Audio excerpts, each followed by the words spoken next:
the Quran. You should read the Quran. You should read the Quran. All praise and thanks are due to Allah. We seek His aid, His guidance, and assistance. We seek refuge with Allah from the evilness that dwells within our souls and from the consequences of our evil deeds. Whomsoever Allah guides, there is no one who can lead this person astray, and whomsoever Allah allows to be led astray, you cannot find for him a guiding friend. I bear witness that there is no God but Allah, and He is alone without any partners, and I bear witness that Muhammad sallallahu alaihi wasallam ibn Abdullah is His last prophet, servant, and messenger. O people, fear Allah, or God, as though as He should be feared, and die not except as a Muslim, as one who submits theirself to His will. I would like to formally introduce myself as Akhee Salam. Akhee meaning your brother in humanity, and Salam meaning peace. Peace for me and peace for all those who want it for themselves. This show, I would like to start off with, this is a show that I like to begin, and it's called Dawah Time. Because it's time for Dawah. And me as a Muslim, I must give the Dawah, I must speak the truth. And so that's what I want to do. So this is Dawah Time, and this is the Dawah Time show. And so I would like to start today's show with the topic of Allah, the Creator, God. We as Muslims, we refer to God as Allah because He refers to Himself as Allah in the Quran.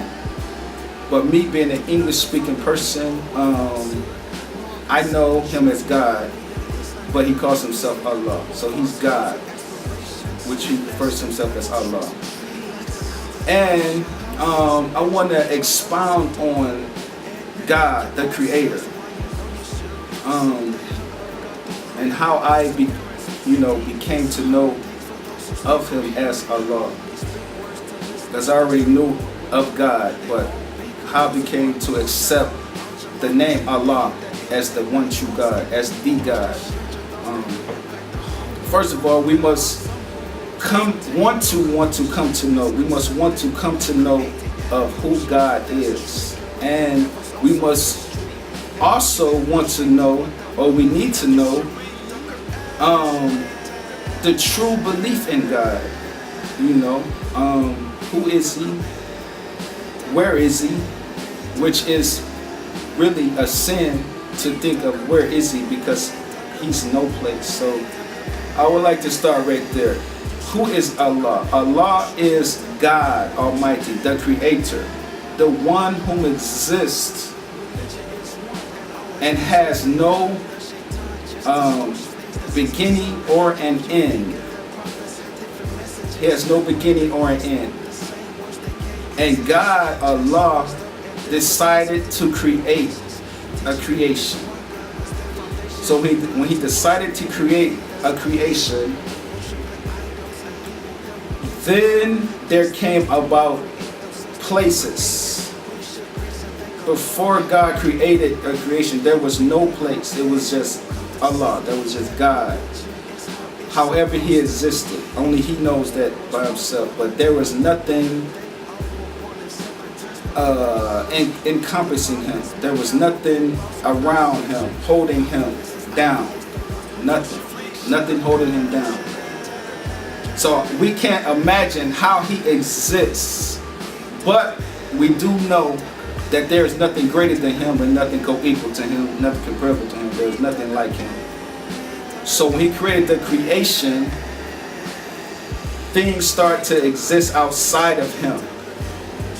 And I'll start with space, because we could imagine space. We could see it. Space is such a big place, and it houses so many planets. We all know this. We all recognize this. But we don't know how far space is. No one No human being can measure space. So that's miraculous in itself, space. So God is not in this space. He created that place, space. And within the place of space, he created planets. The ones we all know. Saturn, Neptune, Venus, Mars, etc., etc. Earth,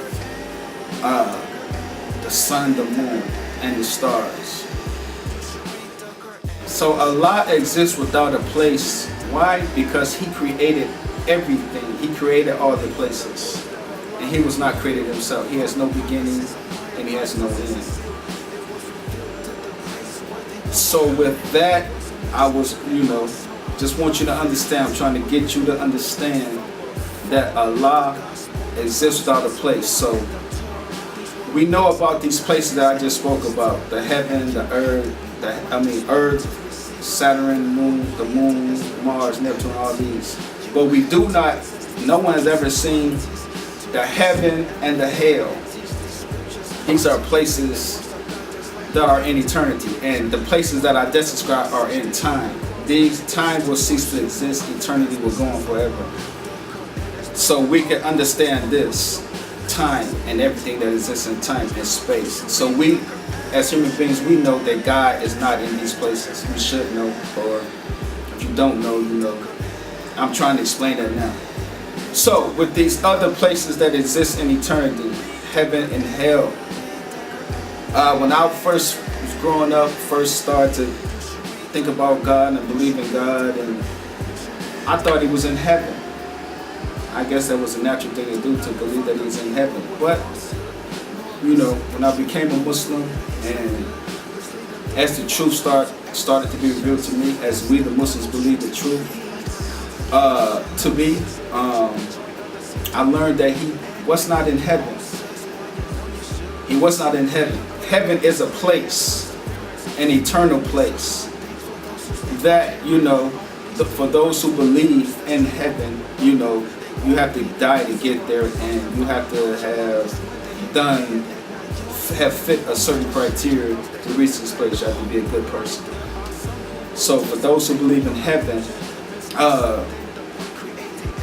in Islam teaches God is not in that place. He created it for human beings as an eternal, perfect place for us to live, and he did not take that place for himself, because that place could not encompass him.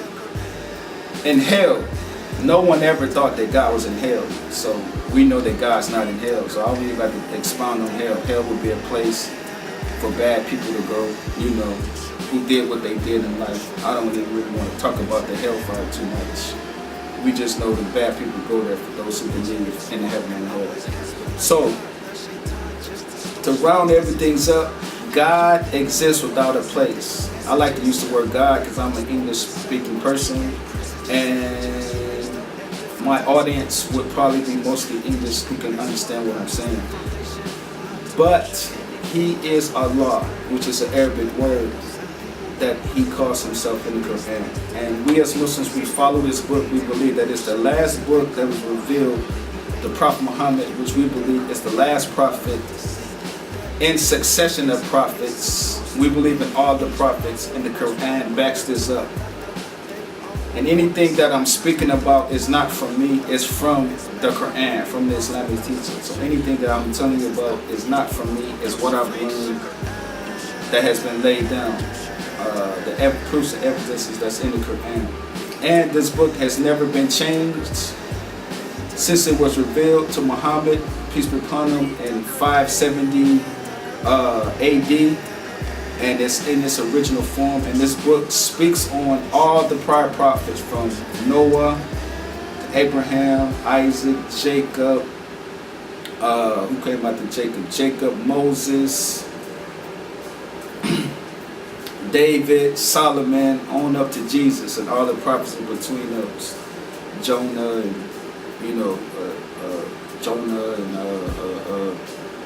Job. It mentions all these prophets. So this book is it confirms all the prior books. This Quran, this book what I'm speaking about. But my topic for today is Allah exists without a place. We as human beings, we must want to know God, who He is and who He is not. But we have a limited comprehension because we can't fathom Him. But as human beings, we like to make things up that make sense to us. We try to compare things to us as human beings so that we can understand them. Human beings are afraid of what we can't understand, so we like to make things up, connect the dots so that it makes sense. So, I mean, if that's what you want to do, I can't fault you for it because, we are human beings and we're not perfect, and we're going to think how we're going to think. We're going to try to figure everything out. But there's some things we can't figure out, and God is something that we can't see. But in Islam, we know that we cannot say things about God that's not true. And so the main point I want to get across is that He exists without a place. Nothing can contain Him. He is greater than everything. So I give all praise and thanks to God, the creator of everything. And He created me, you, everything else, all the things we enjoy. And He is not in earth, He is not in heaven, He does not come in the creation. He created it. If you can fathom this, that He's the creator and this is the creation. This creation did not exist before Him or with Him. So after creating it, this creation is nothing to Him. If you love this creation, if you think that there's beauty in this creation, if you think you've ever seen something magnificent or beautiful in this creation, wow. Just imagine Allah, the God, the creator who created it. So let's think about that and ponder on this and, draw your own conclusions. Maybe you agree with it, maybe you won't, But everything in life must make sense. And Islam is a sensible religion. Anything you're going to learn in Islam is going to make sense. You will have no questions about it.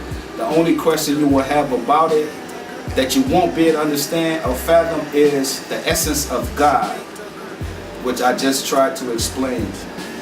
That the best essence to know about God is that He exists without a place. There's nothing like Him. There's nothing co-equal to Him because He created everything. And besides, we cannot think of anything that we have never seen. Anything in creation, we can't even think of something that we never seen, heard, tasted, felt, or smelled with the five senses. If it's not sensory, we can't even relate to it. And that's our relation to God. We can't really relate to Him, but we know Him through His creation, through what He has created.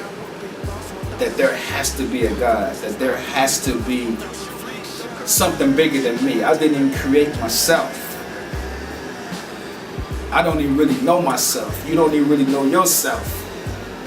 You can't see your heart pumping. You can't see the blood running through your veins. You don't know how many hair follicles is on your hair.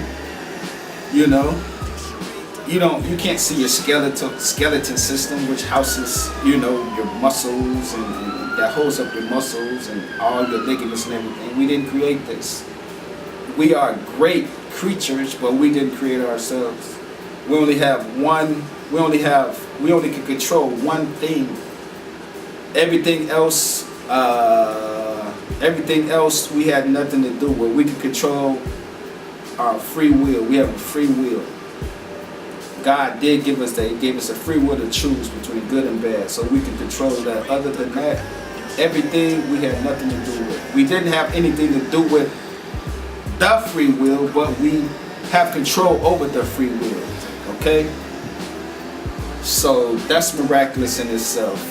So man, we gotta give praise due to God, man. We must learn while we're here. We must seek guidance. We must And that's how I started off. All praise and thanks I do to Allah, God alone. We seek His guidance and assistance.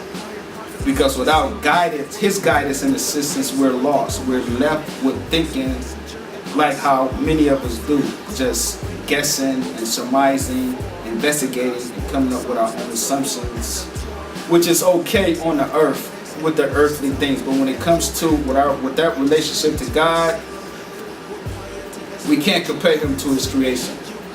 So I hope that I'm coming across well, and I hope that this message will be well received.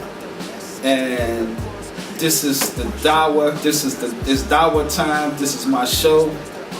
I'm Akhee Salam, and I hope you enjoy this, and I hope that you get some out of this. And I hope I'm not talking too much, but I want to get out. I want to come across what I'm trying to get off. So with that, I hope to see you. I'm going to be here next week. I'm going to keep putting something out once a week. It's Dawah time. It's time for the Dawah. And I'm your host, Akhee Salam. And hey, I wish you all peace. And I'm not trying to come off on people. I'm speaking my mind as we as human beings ought to and need to. And this is a big topic. We must first know who God is, to know our relation to Him and how to approach worshiping Him. If we all thought of God the way I just explained it, we will all be held in awe and humility to God, and we will know how to worship Him and give Him His praise due, that He exists without a place. Nothing can contain Him. Nothing's greater than Him.